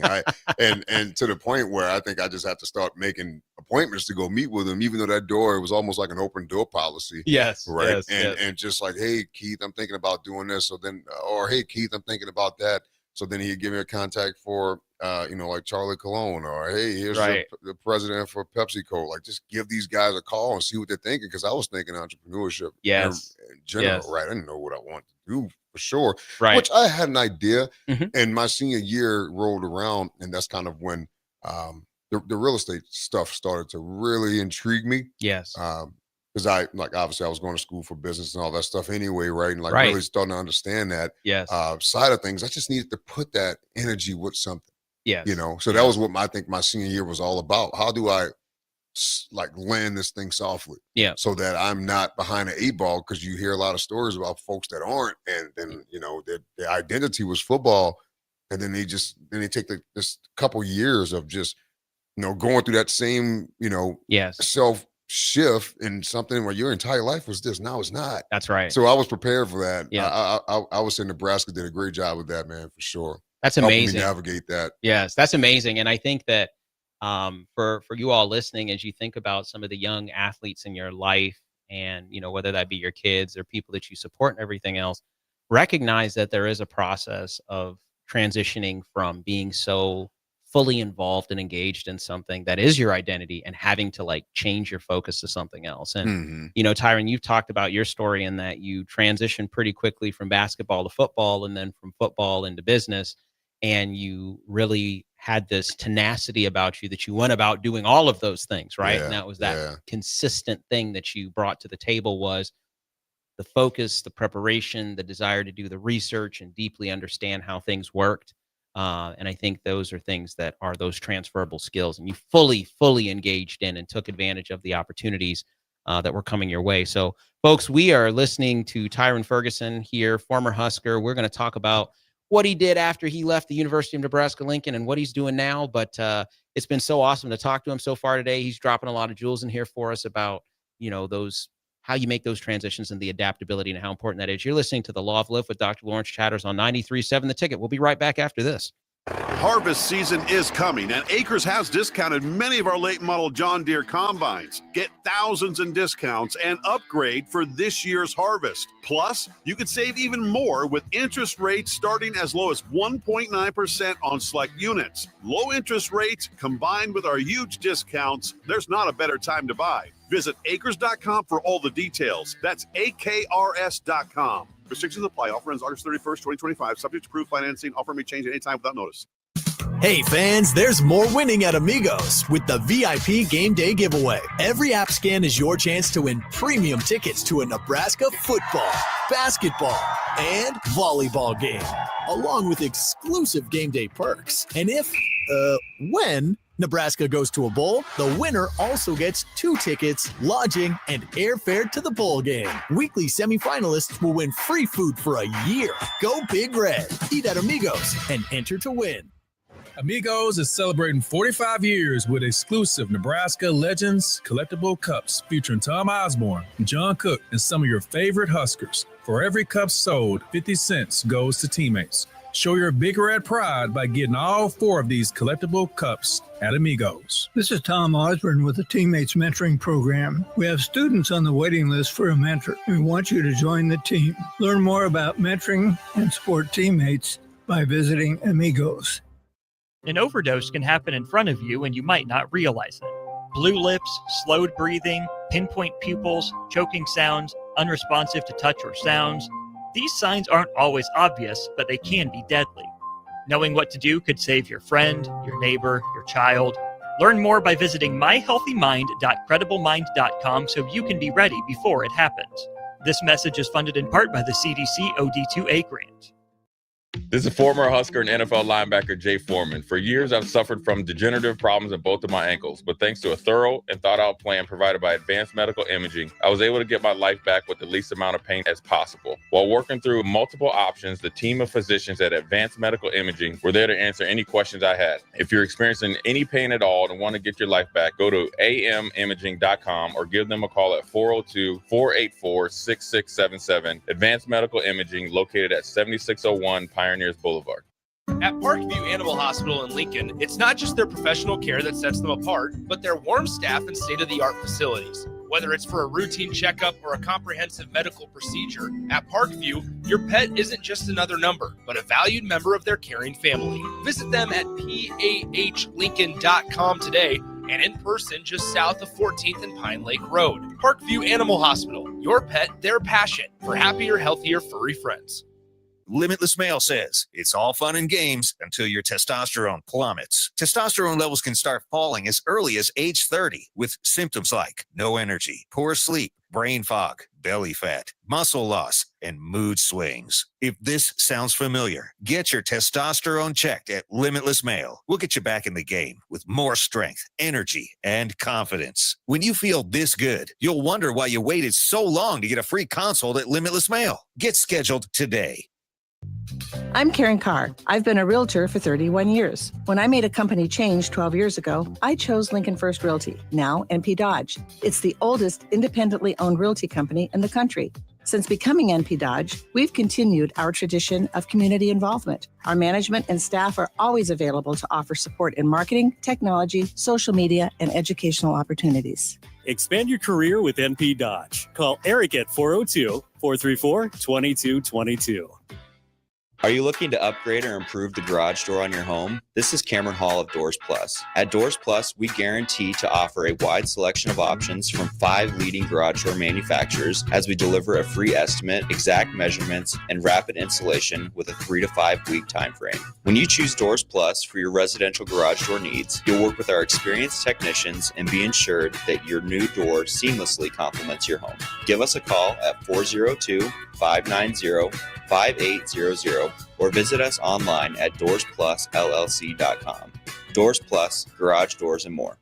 What's better than supporting your favorite radio station and eating delicious Nebraska-made products? Smoking Gun Jerky of Nebraska wants to highlight you, the listener on the 93.7 The Ticket Wall of Fame at the store. Stop by the store at 48th and R in Lincoln and see their huge variety of small batch gourmet jerky. Or if you're not in the area and want to try some, go to smokinggunjerky.com and enter code EARLY for 10% off your purchase. It's the ultimate low-calorie, high-protein snack at Smoking Gun Jerky of Nebraska. With UBT, you've got total control over your money. Like Doug, who runs his game day tailgate like a well-oiled machine.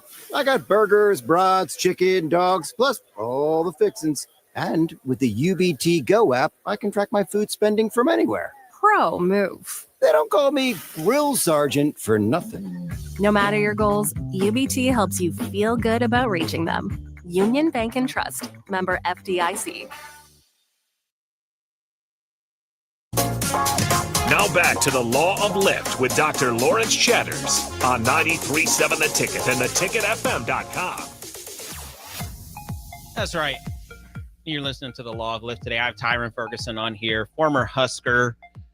Just like I said, and I've given him his flowers on here, but just a person whose energy I always appreciated. He always pushed me. You know, when I first met him, I was doing a lot. I owned a couple of businesses here in town. I had an energy drink company, man, all kinds of stuff, man. And this guy was just tenacious. And I was just like, man, I love that energy. And I knew in my heart when I first met him that energy was going to continue to compel him forward. And, you know, when you're around all these student athletes here, you realize that, again, like I said, a lot of them may not go pro in their sport, but they're going to go pro in something. They're going to be amazing and they're going to find their way. And I just remember spending a lot of time with you as you were transitioning out of football and into life and just kind of talking just about what you wanted and how you wanted to accomplish those things and what your viewpoint was on, you know, what was going to be the right business to step into and everything else. And so tell us about the decision that you did make and kind of what you did professionally after you graduated with your degree in what from the University of Nebraska-Lincoln? What was your degree in from here? Communication studies and business administration. And business admin. So excellent. So you graduated in 2019. Yep. And then tell us about your journey since then. Oh, man. Well, I'll say it started with you, man, giving me an opportunity to do a little bit of work with Mixer Premium Energy Drink and made it pretty much a pretty popular, trendy thing around here. Yes. Was able to get it into a few local stores and Hy-V. You already was in Hy-V, but was able to get into maybe I think another two. And you know, did a couple collaborations with Juice Stop and some other small retail areas. But I think just having something that was very invaluable, man. Whether you get something like that, you get paid or not, man. Just taking that experience with you. Yes. Just going out there and putting yourself out there to do something, and just do it without anybody thinking or saying this or doing that. Like it was all about you and my growth at that, myself and the growth in that moment. Yes. Obviously, since then. Like I said, I knew I was going to get into commercial real estate in general. I was doing it in my senior year in college. Doing a little bit of wholesaling here and there of real estate and just learning the ins and outs, the terminology and all that good stuff. Right. So I just knew I wanted to take what I've learned in school and then take what I've learned, while I was in school, actually out there doing it. Right. And then go to the big leagues. Right. Yes, And because I was like, well, it's always another level to this thing. Right. So Yeah. So from there, went to Colliers International. Okay. As obviously went to real estate school, got my broker's license.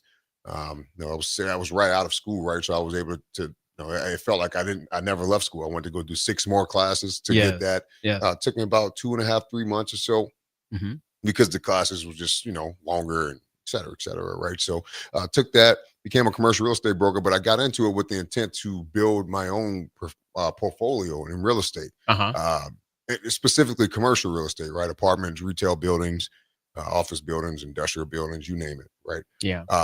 So got into that space to learn it, and obviously Colliers International is a global commercial real estate brokerage, similar to your CBREs, your Cushman and Wakefields, of those likes, right? Right. So the resources. Well, I think I missed the part. I left Lincoln and moved to Omaha. That's right. Right. So left Omaha. I left Lincoln and went to Omaha 2020, right during COVID. So that was even tougher, right? Yeah. Economy shut down. People weren't doing anything. I made the I mean, I picked the best time to go into commercial real estate, man. Nothing was being done, no transactions, no building, no anything. Yeah. So to that point, weather that storm as you should, right? Because if you really want to do something, what are you gonna make an excuse and say, oh well, the economy isn't good, you're not bailing us out, you're not doing this, I can't make commission, I can't, right? Because at the end of the day, I was fresh out of college, I needed to make some commission so I can pay for my bills and all that good stuff, right? So during that time, it was tough, the transition, but I knew I can do it. Yeah. I just knew with a little bit of time, a little bit of support, keeping my energy the same, it was going to happen. And I would say started doing some really good deals. I think one of my biggest deals I think I've done was maybe, I think it was like 10 million in like at least one day of closings. One was a $6 million apartment. Wow. 100 units here in Lincoln, Nebraska. Okay. And that was like maybe 6 months after getting my broker's license. And then obviously doing another deal, it was like 64 houses in Omaha all at once, second investment. Because I was more of an investment broker, right? So along those lines, right? So that's why I was like, oh, I can do this for real. Wow. But I only got into the space so I can understand the ins and outs, understand the people, the right people, right? Not just the speculators. Because at the time I was just speculating. I was just no rookie, right? Yeah. So had the people in my life, built a strong network to go out and then be successful in my own endeavors of buying my own real estate, versus just being a broker on deals. So I've had a lot of success doing that over the last 3 years or so. But now, not over the last 3 years, over the last 6 years. But I would say along the way, I've been able to meet some very, very influential people in my life that were clients at one point in my life, maybe 2022, 2021, I would say, because I just was going, man, just going and going and going. And to the point where I think I was able to start my own commercial real estate portfolio 2 years removed from college. So, wow. So shout out to my partners, Michael Kuzma, Scott Lloyd, John Tinius, and Dylan McCabe. Dylan McCabe was actually a golfer at Nebraska. We went to school together. Oh, really? So, okay. Yeah, it was it was Dylan and I trying to start an investment company, just him and I. But obviously, we were going to still be brokers. Yeah. But then we ran into some guys because obviously we couldn't go put our name on a $3-5 million loan, by ourselves. But we had guys, like I said, super blessed to have ran into these guys that were just like, hey, we don't have time to find deals or put them together and do this, and that. And we was like, well, we want to do all of those things, right? But we don't have the balance sheet to. Yes, exactly. So I would say it was just a fantastic combination. And since then, we buy a ton of commercial property throughout the Midwest. I would say pretty much more Nebraska, South Dakota, Kansas, things like that, right? Even some notable property here in Lincoln, that we own. And I'll say our portfolio is upwards of anywhere between 38 to 40 million in assets now. Excellent. So that has pretty much been the journey as of now. And we're still looking to grow. We're looking to start doing a little bit more development work now. Okay. And typically we buy more retail property, I would say. Okay. So, the Jersey Mikes of the world, and UPSs and the AT&Ts and, the Verizon wirelesses, right? The triple net leases. So that's kind of where our bread and butter is. That's amazing. And so it sounds like you have now transitioned into just kind of, that's a full-time thing, of course, and just continuing to grow and learn and develop. And so, but again, it's interesting. You talked about just the context of getting into it during COVID, right? And this is a time when, man, that's just not a good time to be in the industry because a lot of people weren't able to pay their rent, right? Yeah. A lot of people were wanting to remove themselves from that space because people went remote, and a lot of things shifted during that time frame. But that's a time that you also got into the industry, and now you've been able to learn more, find success with a former Husker, and having some people that really have supported you all. So that perfect pairing of your desire and your motivation, but also them having a little bit of having essentially the leverage from a collateral perspective to help leverage some of these deals, right? Absolutely. Amazing. And it takes it takes a team, right? Because you can definitely try to go out there and do these things yourself, right? And some people do. You have some family with just a large amount of wealth. Yes. You know, and yeah, if you want to just go do that without outside capital or outside partners, that is, you know, that's obviously what I want to do going forward. Right. You know, with my family and things like that Yes. in the upcoming years. But as of now, you know, you have to leverage your resources and leverage your network Yes. so that, you know, just because we don't have, you know, qualifications or whatever the case is, or whatever requirements it is to buy a $3-4 million property, Right. don't mean that we can't go and put that team together to make That's it right. happen. And That's like I right. said, so I think if you want to go further, you go together, man. Yeah, that's amazing. And I love that. I love that African parable. If you want to go Yeah. fast, go alone. Absolutely. If you want to go far, go together. You know what's so interesting, Tyron, is that I remember, and this is just kind of more on a personal level, early on when you and I first met and we would work together. And one of the things I recognized about you was just that you're so ambitious and tenacious that you did want to go fast. And you were used to going fast. Yeah. You're used to going fast because you knew that you could do it on your own, that you could lift that thing. You could get to that objective, and you were able to do that on your own. Because if you look at your story and you think about all the things that you had accomplished, you were the center of that universe as far as the talent was concerned, as far as the follow through, all the things you had to do to be prime time at that time to accomplish your goal. It was all about you. But as you get into this new industry and you graduate and you start to get a little bit older and develop more, Yeah. you recognize just how much more you could do when you slow down enough to gather the resources and the people Absolutely. around you. Yeah. And then all of a sudden, you know, sometimes you have to step back a little bit, right? And say, Yeah, okay, yeah, how do yeah. I, you know, I have this great energy, but how do I take that energy and bring that to, you know, somebody else who might need that energy for one thing, but I need them for something else, right? Yeah.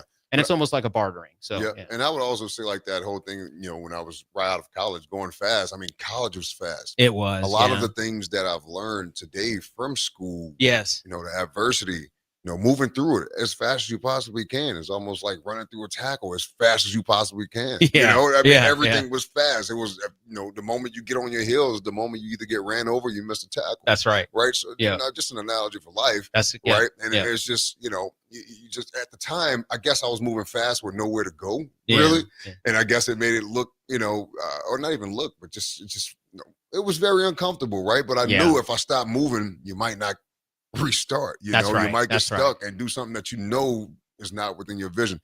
But it took a lot of those things from school and you know, those qualities, right? Like with just time management and Yeah. you know, communication with individuals, working Yeah. as a team, being a leader. Yeah. You know what I mean? Yeah. And but also understanding when to follow. That's right. You know, That's right. Like Yeah, that's yeah. one big thing that you know, when you come in from high school to college, you know, nobody teaches you how to follow. That's really, right. You That's know, right. Yeah. so yeah. so you come in trying to be a leader, but you know, this neither here nor there. I came into this industry with my partners, learn how to follow before I can lead. Now I think Yes. we have some opportunities now where I am the leader Mm. and driving vision for where we're going next. That's amazing. And again, to be a good leader, honestly, you have to understand what following is about. It's hard though. It is. It is. It is. Especially Right. when you just have it, you know. That's it's right. like- That's right. Yeah. You always want to maybe talk first, but you realize when you listen, you actually understand more what needs to happen, right? And so Absolutely. it's just the process of developing and growing. And I think honestly, and I appreciate you talking about the fast pace of college and the fast pace of athletics, because in athletics, the concept is you go out there and you push yourself to 100%. And when you can no longer give 100%, we're going to find someone else who can. Right. Yeah. And that's just the way that it goes. It's like a grinder. So Or give me another 20%. that's right. That's right. Figure out where it's coming from. Right. Yeah. And I think that like we were talking about earlier, if you don't give 100% and someone else is giving 100%, you're going to get crushed. Right. Yeah, And so, absolutely. and I think that when you get into the business world, you recognize that some of those principles are still there, right? Mm-hmm. Depending on how things are going. But it's just kind of one of those processes where, you know, you have to really commit yourself to learning and understanding the overall essence of the space and the industry. And I think you've done that Absolutely. now and you're continuing to learn, right? Yeah, And yeah. so, you know, what are your thoughts on what the future holds for you as far as business is concerned? Oh man, I honestly believe that you know, being 29 now and making 30 here in February, so I'm definitely feeling like I'm getting older. But I would say at this moment, I feel like that possibilities are limitless right now. I am, like you said, you get older, you start valuing things different. You start really slowing down. And when you slow down, it's just amazing how much you can really see and feel. Yeah, I think Dave Chappelle said there's one thing where sometimes people don't have enough time and money to actually think and stop and think about themselves for a moment, because they always have to get money to pay this, or, they don't have enough time because they got to do this. It's just, when you actually do have the time, the capital, maybe the resources to just take a step back, I think that's where I am in my life, where I'm truly wanting to see what it is that can fill my cup outside of doing something, like real estate, right? That's self-fulfilling. Even though we're taking care of our investors, it's still kind of self-fulfilling and self-profiting. All that good stuff. And I love it, but I also think I've been missing a piece in my life as of now that I'm, looking for a solution for, on doing things that can ultimately help, and not help with capital, but maybe it's helping with time, maybe it's helping with some other resource, right? And that's kind of where I am now. And if we're talking business related industries, things where I can truly make an impact, not just with money, but also, with other areas. So absolutely. So we'll finish up that conversation right when we come back from this. You're listening to The Law of Lift with Dr. Lawrence Chatters. I have Tyron Ferguson in here. We'll be right back after this. Is coming, and Acres has discounted many of our late model John Deere combines. Get thousands in discounts and upgrade for this year's harvest. Plus, you could save even more with interest rates starting as low as 1.9% on select units. Low interest rates combined with our huge discounts, there's not a better time to buy. Visit acres.com for all the details. That's AKRS.com. Restrictions apply. Offer ends August 31st, 2025. Subject to approved financing. Offer may change at any time without notice. Hey fans, there's more winning at Amigos with the VIP Game Day giveaway. Every app scan is your chance to win premium tickets to a Nebraska football, basketball, and volleyball game, along with exclusive game day perks. And when Nebraska goes to a bowl, the winner also gets 2 tickets, lodging, and airfare to the bowl game. Weekly semifinalists will win free food for a year. Go Big Red. Eat at Amigos and enter to win.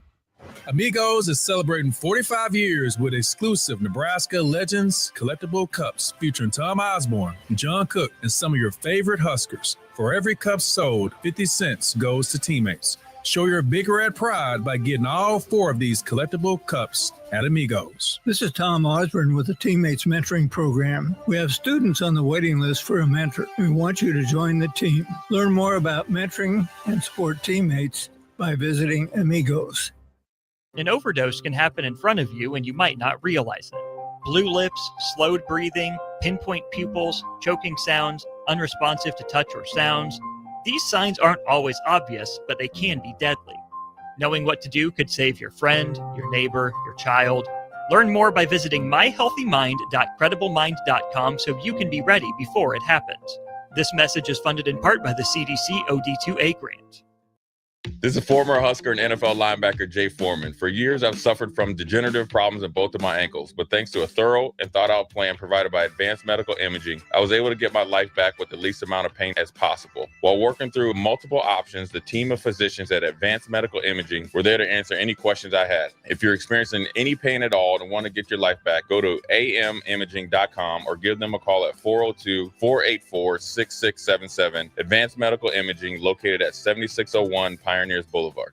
At Parkview Animal Hospital in Lincoln, it's not just their professional care that sets them apart, but their warm staff and state-of-the-art facilities. Whether it's for a routine checkup or a comprehensive medical procedure, at Parkview, your pet isn't just another number, but a valued member of their caring family. Visit them at pahlincoln.com today and in person just south of 14th and Pine Lake Road. Parkview Animal Hospital, your pet, their passion for happier, healthier, furry friends.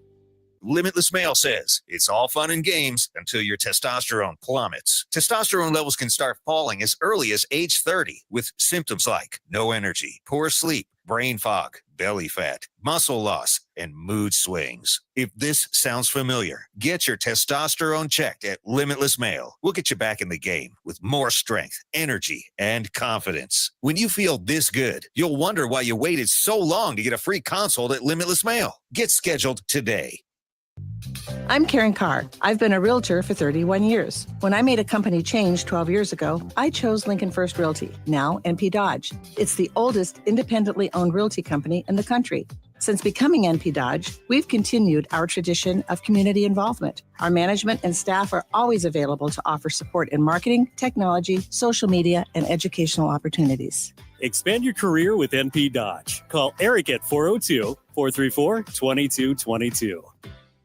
Are you looking to upgrade or improve the garage door on your home? This is Cameron Hall of Doors Plus. At Doors Plus, we guarantee to offer a wide selection of options from 5 leading garage door manufacturers as we deliver a free estimate, exact measurements, and rapid installation with a 3 to 5 week time frame. When you choose Doors Plus for your residential garage door needs, you'll work with our experienced technicians and be ensured that your new door seamlessly complements your home. Give us a call at 402-590-5800 or visit us online at doorsplusllc.com. Doors Plus, garage doors, and more.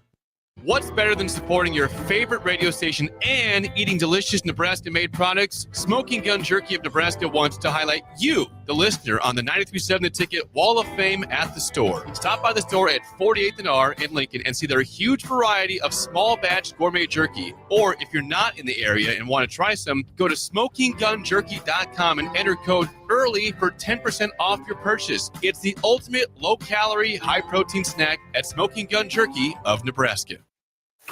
With UBT, you've got total control over your money. Like Doug, who runs his game day tailgate like a well-oiled machine. I got burgers, brats, chicken, dogs, plus all the fixins. And with the UBT Go app, I can track my food spending from anywhere. Pro move. They don't call me Grill Sergeant for nothing. No matter your goals, UBT helps you feel good about reaching them. Union Bank and Trust, member FDIC. Now back to the Law of Lift with Dr. Lawrence Chatters on 93.7 The Ticket and theticketfm.com. That's right, Lincoln. We're back. We're in our last segment. You've been listening to the Law of Lift with Dr. Lawrence Chatters today. I have Tyron Ferguson here. And, you know, it's just been awesome to spend some time with you today. Likewise, man. I appreciate being on here again. Yeah, no, it's just amazing to hear your story and to hear about how you have navigated these unique parts of your life to get to where you are today. And, you know, like I said, I mean, and I talked about this earlier in the show, oftentimes people wonder what happened to those athletes that went to Nebraska, you know, and I often wonder that myself because there's just so many athletes that I've come in contact with over the years that, you know, I really see their drive and all of their potential. And I just wonder what happened, you know, like, where did they go? What are they doing? And I get a chance to connect with some of them on LinkedIn and see them in other different spaces. And I know that a lot of them are just in the business world, right? And they're doing things, and some of them have gone on and become nurses and firefighter, whatever.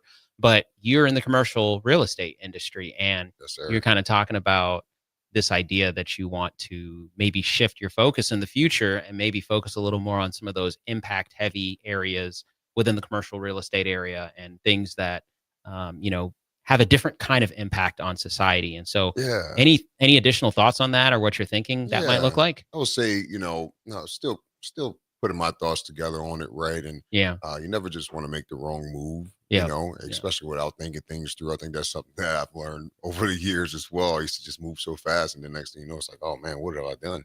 You know? But now I'm definitely thinking things through. And just like I said, service, right? How can I definitely not just get back to a community, but provide a service that is give back, like, you know? And I think that's something probably in the healthcare industry. I'm not sure.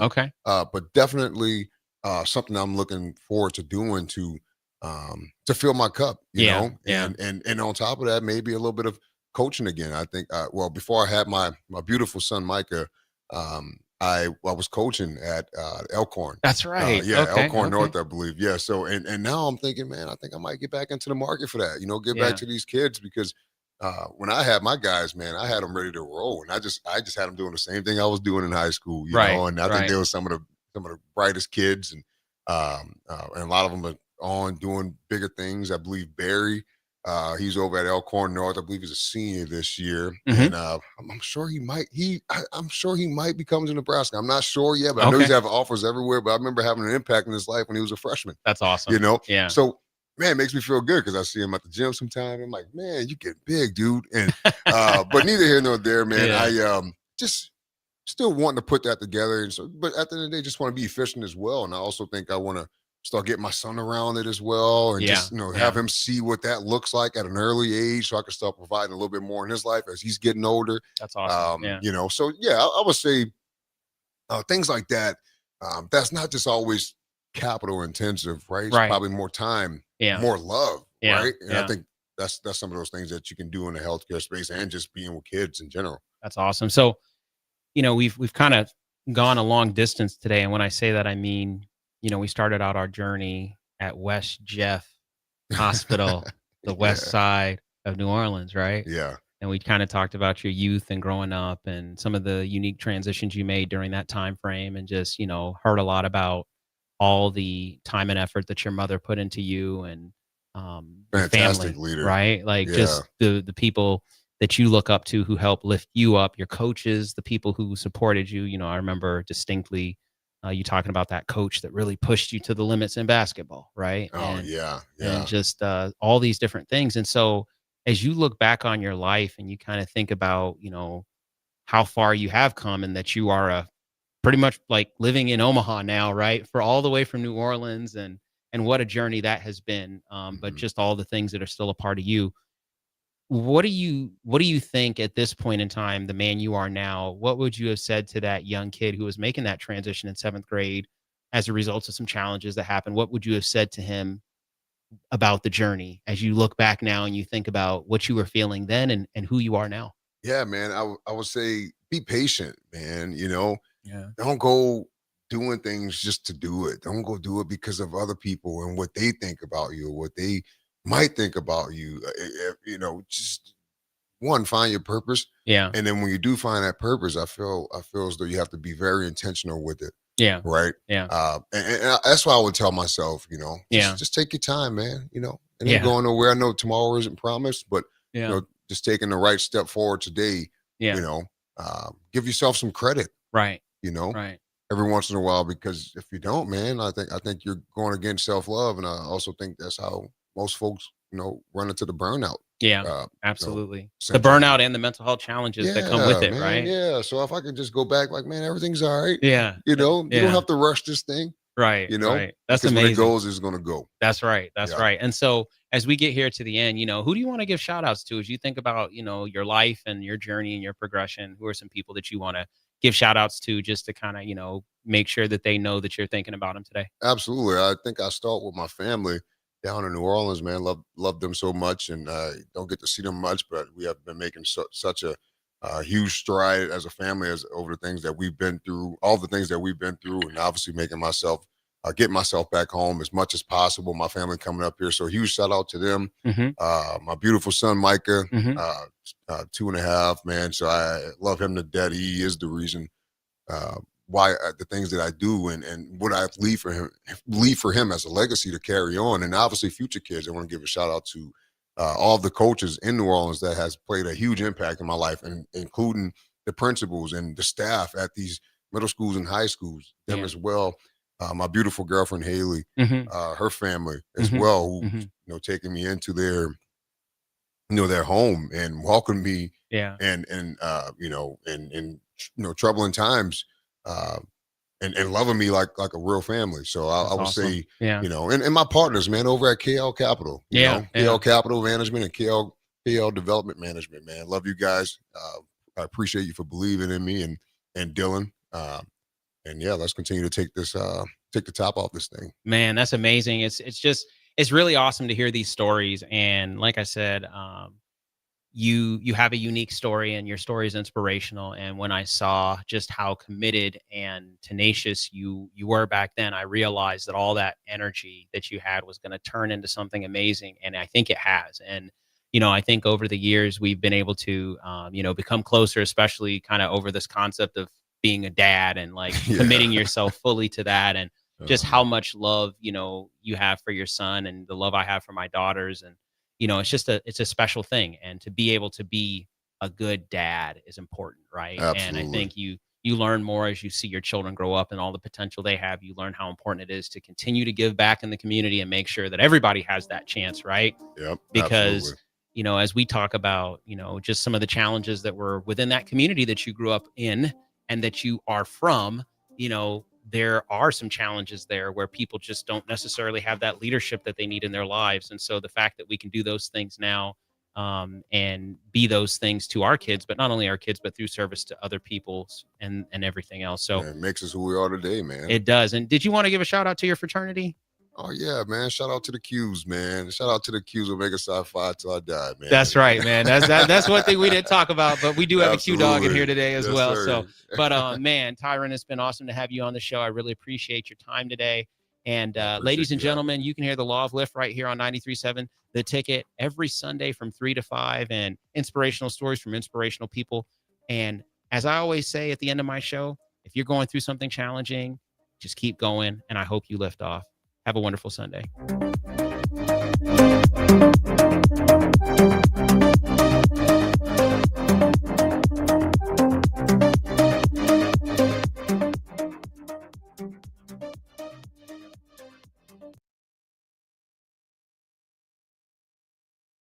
At Valentino's, we're on a mission for tradition on every slice for every